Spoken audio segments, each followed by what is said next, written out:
Diabetes বা মধুমেহ মানেই চরম দুশ্চিন্তা, তাই না?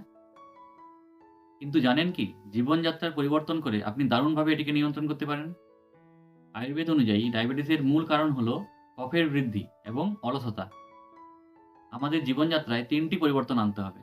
১ম পরিবর্তন হলো প্রতিদিন সকালে করলার রস বা মেথি ভেজানো জল পান করতে হবে। দ্বিতীয়ত, প্রতিদিন কমপক্ষে ৩০ মিনিট দ্রুত হাঁটুন বা ব্যায়াম করুন। এবং তৃতীয়ত, আপনার প্রতিদিনের খাবারে দারুচিনি, হলুদ এই ধরনের মসলা যেন অবশ্যই ব্যবহার হয়। এই ৩ টি বিষয় আপনাকে ডায়াবেটিস নিয়ন্ত্রণে এবং এর জটিলতা এড়াতে সাহায্য করবে।